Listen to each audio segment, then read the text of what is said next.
नमस्ते। आज हम unit 5 a legend of the Northland poem की रीडिंग करेंगे।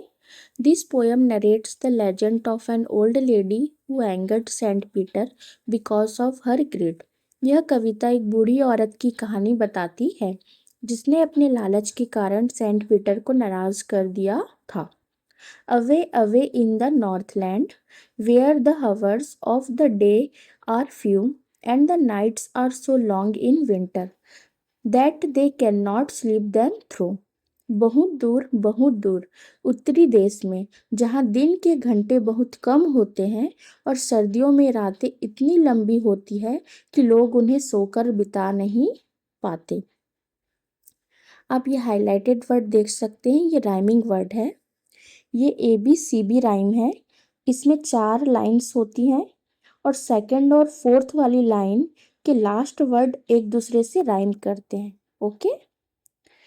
Where they harness the swift reindeer to the sledge when it snows, and the children look like bear's cubs in their funny furry clothes। जहाँ वे तेज दौड़ने वाले 12 सिंगों को गाड़ियों से जोड़ते हैं जब बर्फ गिरती है और बच्चे भालू के बच्चों जैसे दिखते हैं अपने अजीब रोएदार कपड़ों में। अब यहाँ भी देख सकते हैं स्नोज का क्लोथ्स। सेकंड और फोर्थ वाली लाइन है एक दूसरे से राइम कर रही है। Okay. They tell them a curious story I don't believe it's true and yet you may learn a lesson if I tell the tale to you.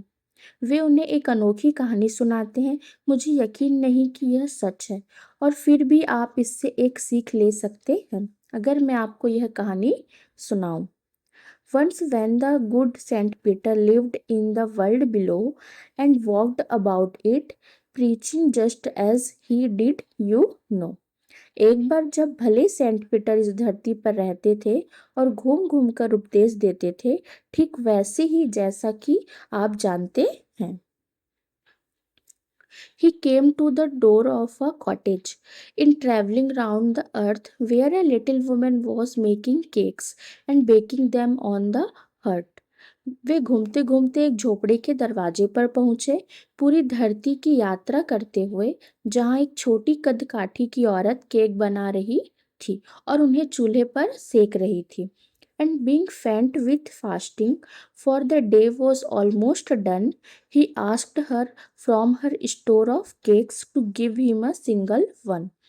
और उपवास के कारण कमजोरी महसूस करते हुए, क्योंकि दिन लगभग ढल चुका था, उन्होंने उस औरत से उसके केक के भंडार में से सिर्फ एक केक मांगा। So she made a very little cake, but as it baking lay, she looked at it and thought it seemed too large to give away। तो उसने एक बहुत छोटा सा केक बनाया, लेकिन जब वह चूल्हे पर सिक रहा था, उसने उसे देखा और सोचा कि यह किसी को देने के लिए बहुत बड़ा लग रहा है। Therefore she needed another and still a smaller one, but it looked when she turned it over as large as the first had done।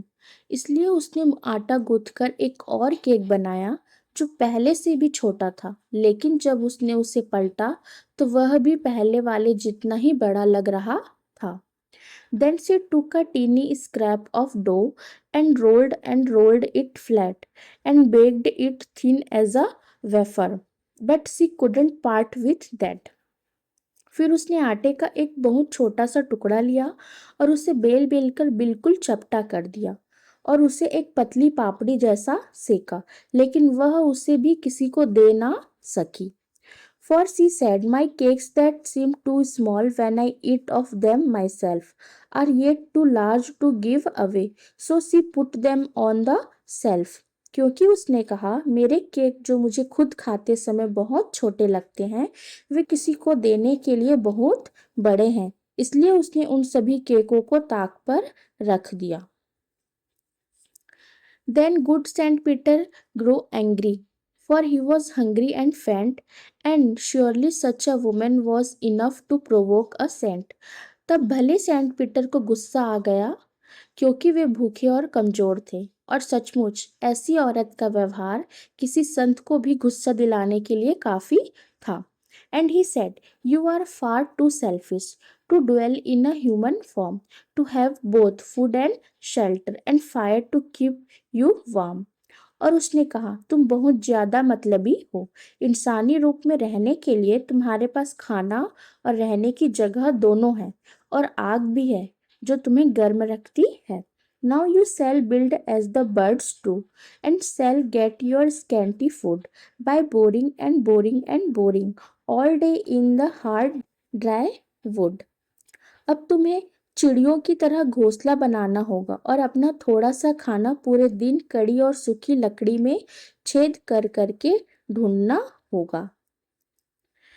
Then up she went through the chimney, never speaking a word, and out of the top flew a woodpecker, for she was changed to a bird. फिर वह chimney से ऊपर चली गई, बिना एक भी शब्द बोले, और चिमनी के ऊपर से एक कठफोड़वा उड़कर बाहर निकला, क्योंकि वह एक चिड़िया में बदल चुकी थी। She had a scarlet cap on her head, and that was left the same, but all the rest of her clothes were burned black as coal in the flame. उसके सिर पर एक लाल टोपी थी और वह वैसे ही रही, लेकिन उसके बाकी सारे कपड़े आग की लपटों में जलकर कोयले की तरह काले हो गए। And every country schoolboy has seen her in the wood, where she lives in the trees till this very day, boring and boring for food. और गांव के हर स्कूली बच्चे ने उसे जंगल में देखा है, जहां वह आज भी पेड़ों पर रहती है, खाने की तलाश में छेद कर करके। Phoebe carry. A ballad is a song narrating a story in short stanzas. Ballads are a part of folk culture or popular culture and are passed on orally from one generation to the next. A legend of the Northland is a ballad. Ballad एक ऐसा गीत होता है जो छोटी छोटी पंक्तियों में एक कहानी सुनाता है। बैलेड लोक संस्कृति या लोकप्रिय संस्कृति का हिस्सा होते हैं और एक पीढ़ी से दूसरी पीढ़ी तक मौखिक रूप से पहुंचाए जाते हैं। A legend of the Northland एक बैलेड है। ग्लॉसरी।